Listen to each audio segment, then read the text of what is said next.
Morning, सुप्रभात। आप सभी का पुनः स्वागत है एमए स्ट्रीम एजुकेशन में। आप और हम मिलकर के इस एमए स्ट्रीम एजुकेशन को काफ़ी ऊंचाइयों तक ले जाने का एक संकल्प लिया है।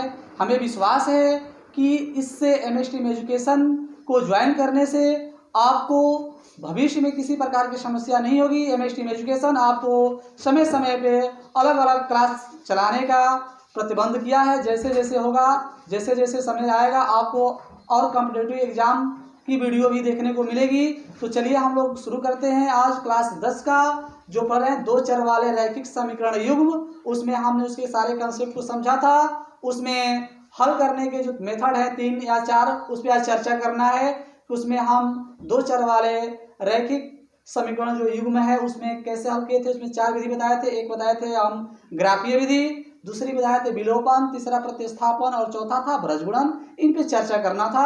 तो चलिए हम लोग शुरू करते हैं। क्लास 10 का बहुत ही महत्वपूर्ण चैप्टर है, तीसरा चैप्टर है आपका, जिसका नाम है दो चर वाले रैखिक समीकरण युग्म। उसमें हमने माना था कि यदि पहला जो रैखिक युग्म है वह है a1x plus b1y plus c1 बराबर 0, दूसरा है a2x plus b2y plus c2 equal to 0। तो यहाँ से प्रश्न बने हैं कई बार ऑब्जेक्टिव प्रश्न। मैं वहीं से जहाँ से वीडियो अगली खत्म किया था, मैं पुनः वहीं से शुरू करना चाहता हूँ ताकि आपको एक एक पॉइंट समझ में आए। तो इसमें बताए थे कि ये दो रेखाएं हैं, ये दो रेखाएं हैं, इनमें कुछ संबंध होते हैं, उनको जान लेते हैं। पहला कंडीशन आपको बताया गया था अगले वीडियो में कि यदि इसमें a1 upon a2 does not equal to b1 upon b2, अर्थात यह देख रहे हैं आपका a1 है, नीचे वाला a2 है, इसका भाग देंगे, अनुपात निकालेंगे, और b1 का b2 में अनुपात निकालेंगे। अगर ये दोनों बराबर नहीं होता है तो इन दोनों रेखाओं में जो संबंध होगा वो आपसे पूछा जाएगा। तो आप इसको कहेंगे कि ये दोनों रेखाएं एक दूसरे के प्रतिच्छेदक हैं। क्या हैं? एक दूसरे के प्रतिच्छेदक हैं। अब दूसरा कंडीशन ये था, यदि a1 अपान a2 बराबर b1 अपान b2 बराबर c1 अपान c2, अर्थात तीनों का अनुपात बराबर हो जाए, इन दोनों रेखाएं में एक संबंध होता है, उसको हम कहते हैं संपाती। संपाती कहते हैं। यह हो गया। तीसरी कंडीशन होती है a1 upon a2 equal to b1 upon b2 does not equal to, इनमें जो संबंध होता है वह होता है, ये दोनों एक दूसरे के समानांतर कहा जाता है, समानांतर है। तो आपने जान लिया कि इनमें 3 प्रकार का संबंध होता है। बहुविकल्पी प्रश्न यहाँ से बने हैं पेपर में। यदि इस पहले कंडीशन को अप्लाई करेगा तो हम प्रतिच्छेदक कहेंगे, दूसरा कंडीशन को संतुष्ट करेगा तो संपाती कहेंगे, और तीसरा को कहेगा तो हम समानांतर कहेंगे। साथ ही साथ इसमें पूछता है इन दोनों रेखाओं में संगत और असंगत रेखा। तो याद रखिएगा, यदि पहला और दूसरा कंडीशन अप्लाई होता है तो वह होता है संगत समीकरण होता है, और समानांतर वाले को होता है तो ये होता है असंगत समीकरण होता है। तो हमने पुनः यहाँ चर्चा कर लिया।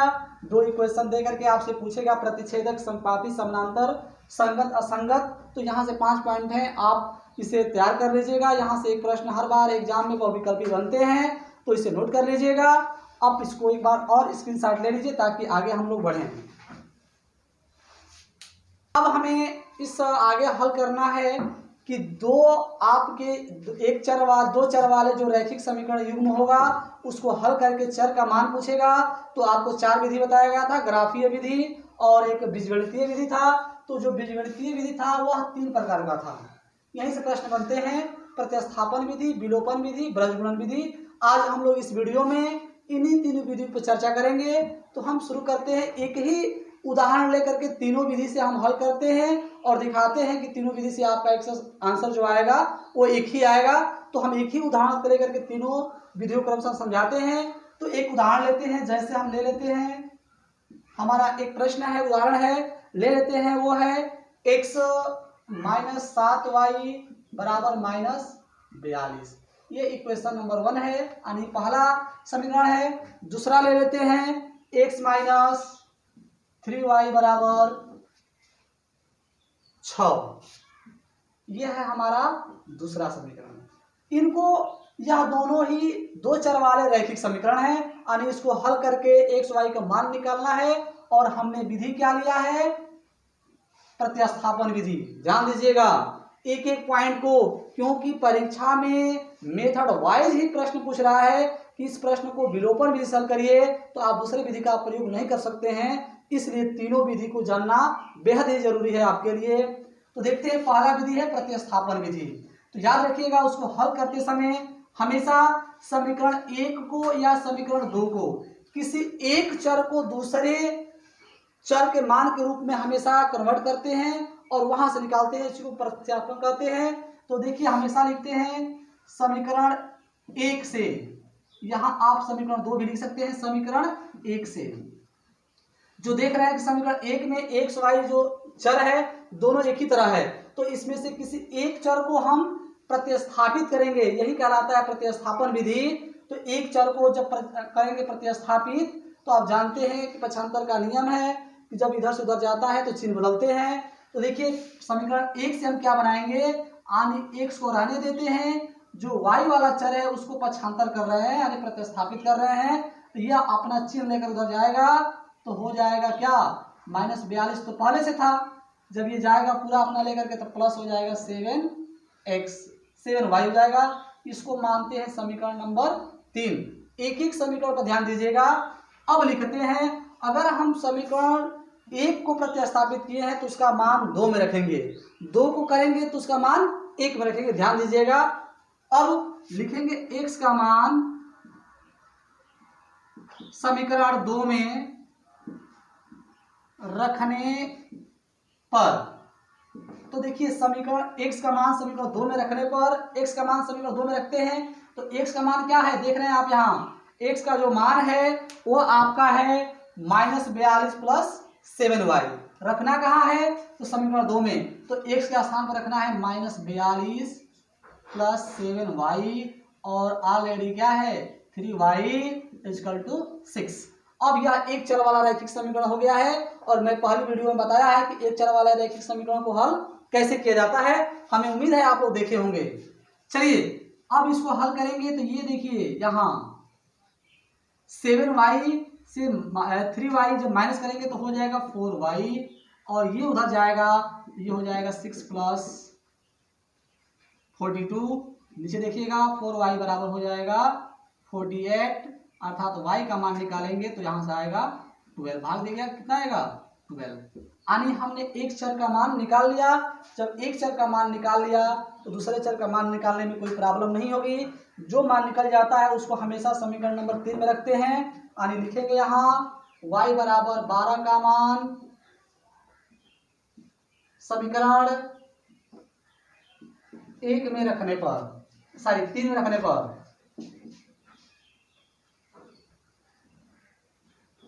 चलिए रखते हैं समीकरण 3। देख रहे हैं यहाँ है किसका मान रखना है, तो y का मान। जब y का मान रखेंगे तो समीकरण जो 3 है वह x बराबर है माइनस 42 है तो माइनस 42 ही रहेगा, प्लस है तो प्लस रहेगा, और देखिए यहाँ y की जगह क्या रखेंगे 12, यानी 7 के साथ रहेगा, ये हो जाएगा 12।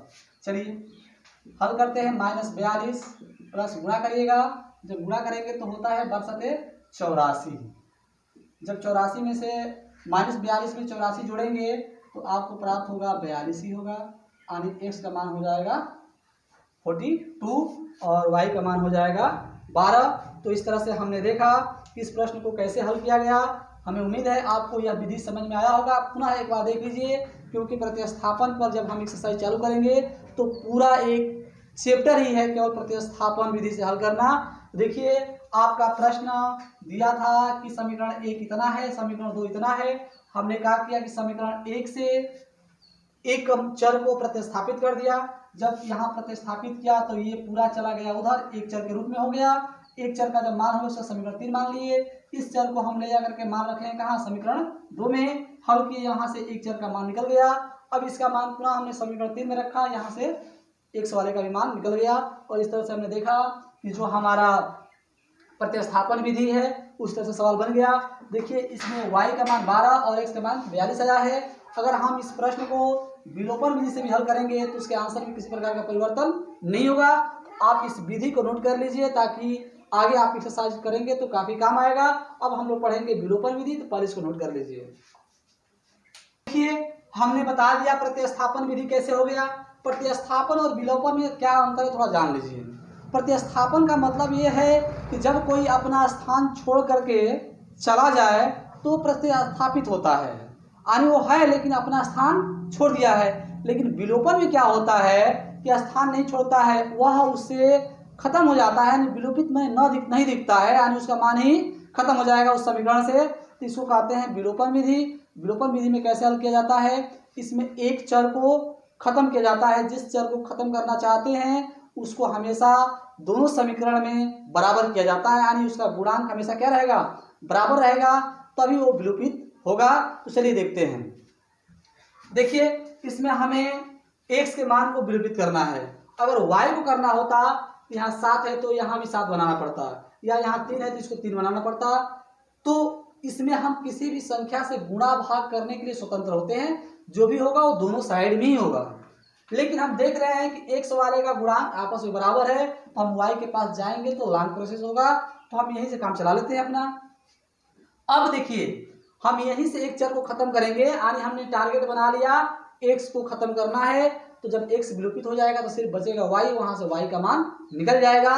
तो अब देखिए इसको कैसे खत्म करेंगे, जोड़ेंगे तो खत्म तो होगा नहीं, जोड़ेंगे तो x से मिलकर 2x हो जाएगा, तो इसलिए हम घटाएंगे। तो यहाँ लिखेंगे समीकरण 1 से 2 को